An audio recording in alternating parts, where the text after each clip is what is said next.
I even turned down an evening with Cameron Diaz to make sure I was at the session on time. Wow. That's not in the book. It's not. They told me it And wasn't. here it's in the book that you turned down Elton John Yeah. for a job as Yeah. opposed to Cameron. Yeah. Wow. No, I mean, I'm not saying that she would have.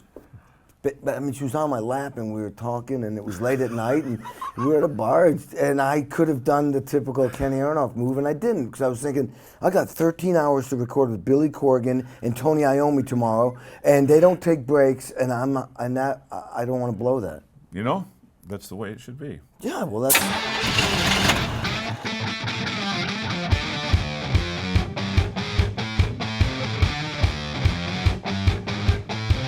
Here we are inside your Uncle Joe's garage with support from Mike Thompson RV and a repeat appearance by an old friend. Kenny Aronoff, the greatest drummer in the world, is back in the room with us. And just to let you know, we have a percussive instrument here in case you are so... See, already, the entertainment level has jumped way up. Last time we talked to you, you were working on the book. The book is now out. Actually, the last 3 or 4 times I've talked to you, you were working on the book. It's been 4 years to write that thing. Sex, Drums, and Rock and Roll. Did you write it longhand? Is that why it took so long? You know what? Now I know why people don't write autobiographies. Big pain in the ass. No, 600 pages, too many stories, too many sessions, too many this. Then you have to figure out what to leave out, because, you know. So they said just put everything down. So that, you know, the story about me and this and me and that and me doing that and doing this, I started filtering that stuff out. Got up to 1,200 pages and it was like, I understand. Yeah. You've had a very exciting life, though. I don't know if you're aware of this or not, but you started out young. You have a twin brother. Yeah, I do. Identical twin that a lot of people don't know about. Was he as hyperactive as you? Oh, yeah. Oh, yeah.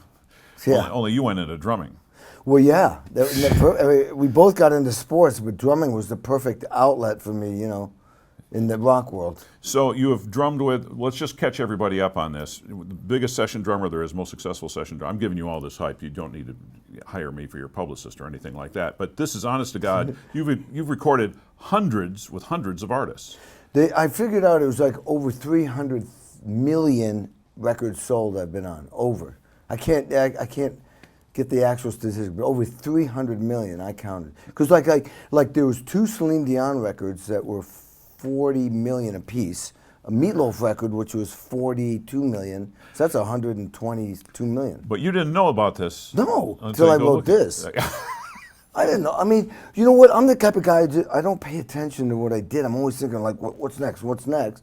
And this book made me, you know, had to organize my life. I had kept calendars from 1977 till now, just so I knew where I was going.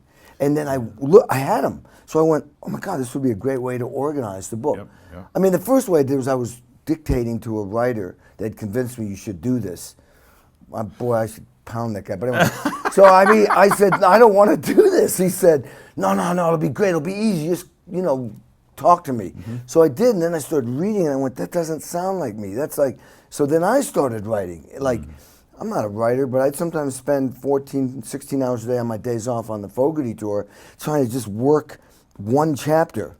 Yeah, I understand. You know what I'm saying? Well, I've written books myself, and it gets pretty complex. I've read those. In your case, you did something unique in this, besides folding all the corners. Let's get a... What did I do? I bought this one, too. What did I do? I bought a whole bunch of them. I did a lot of unique things in there. You actually have quotes from people, like that one's from your brother. Yeah. Telling the story, various family members, friends, having Neil Peart, the drummer from Rush, do it forward and then make comments throughout. It's fascinating. It isn't just a whole run of, then I did this and this and this. Here's explanations of what you did or how insane you were. Or how the hell did you survive that? Well, and it really helps. Look, John Bon Jovi quote right here. All Kenny wanted to do was be in a band. And he skipped all the other things you wanted to do. Yeah. Oh, wait, that was all because of the band, wasn't it? Yeah. That's chapter 7. That was in there, but we took it out. Yeah. That's the book that's going to sell big bucks. The foreword by Neil Peart, a drumman god such as yourself. How long had you known him? Well, I met him from that Buddy Rich episode where I recorded with the Buddy Rich Big Band, and Kathy Rich, Buddy Rich's daughter, called up and said that Neil Peart was producing this record. That's where I met him. And then it was like sometime later that year, we recorded that in New York, but sometime like an hour outside of Montreal, I was recording in this obscure studio in Moron Heights, I think. And all of a sudden, he pops in. I'm like, what are you doing here? He says, well, I'm mixing the Buddy Rich Band. I have a house maybe 5-10 minutes from here. And he said, look, Steve Ferrone didn't want to do a drum solo on Pick Up the Pieces. Can you help me do this percussion solo? So we sat down, we called ourselves, what do we call ourselves, the Bongo Brothers or some weird... He had his head was shaved, and I told him, listen, I can't remember the quote, but something like, if I ever try to grow my hair back or something, shoot me or something. Whatever. If it says it right in here, if you ever wear a wig or a toupee, shoot me. That's even better reason. And he offered to do it immediately. Yeah, he did. That was very nice of him. But he waited till I got the percussion. Got the percussion thing recorded. The part I didn't put on there is we went back and drank some scotch and listened to the whole mix of that record. And it was a great hang. And then we became good friends. And that's why I felt comfortable asking him to do it, because we had some history and we sort of stayed in touch every so often. We bonded, as friends. Well, you and Stuart Copeland, I assume you ran into him through Neil as well. You got people together that are operating on a different plane, yourself included, than the rest of us. It has to be fun. Yeah, I'm definitely different. Well, my tattoo on my arm says uncommon. So, and I appointed myself that. At least you know where it came from. Because some drummers, that's a different story. One of my favorite quotes in here is, people don't dance to guitarists. Yeah. Drummers are the ones that have the magic beat that goes on. This is another fact that a lot of people aren't aware of. There's a picture in here of you with one of your snare drum collections, 100 different snare drums. Oh, at least, yeah. And that's a lot of drums. It was way more, and I had to narrow it down. Yeah, you and Billy Gibbons cutting back on his guitars. Yeah. I know exactly how that goes. He can afford more guitars than that. Yeah. You can go, I would assume you can go to any major city in America and have a drum kit waiting for you, one of your own personal kits set up. Could. Yeah. Did you take that? Was that inspired by Hal Blaine, the famous Wrecking Crew drummer, having drums set up all over the place? I never knew that. I just was out of convenience. I mean, I had 3 kits in Nashville. I had 3 kits here, and I had 2 kits in New York, and I had 1 in Japan and Germany. I just had them where I was always recording. Mm-hmm. And I wanted to make sure, Tom, their kits are very consistent. So I wanted to make sure that I had my kits there, and they were cool about it. That's when there were budgets. I got to sneak this one last thing in here, because you started out, most of us the same way, but you and I started out Beatles as a favorite band, heavily influenced by Creedence Clearwater Revival. Way back, that was a long time ago that they first were doing those things. Here, you've worked with John Fogerty now for 22 years. 22 years. I know. Your audition with him, you were the 30th drummer he auditioned for the gig? We 30th drummer on his Blue Moon Swamp records, which we had spent 5 years on. And I was insulted that I was 30. But then he said, what took so long? And then he said, you're the drummer I've been looking for my whole life. And then I fainted. And when I woke up, we started tracking. Yes. I did a thing with him for the Deja Vu all over again. We were talking about that, and he said he was going out drummers. I said, you got Kenny Aronoff, you got to have him drumming. He looks at me, really? Do you think he's any good? And I realized later on that you'd been working with him for years already, so I love John. And then what came starting out with the Beatles, you ended up playing. Yeah, 50 years later. Isn't that great? McCartney and Ringo, you were backstage with them for a while, weren't you? Hanging with them, talking stories. Yeah, it was incredible.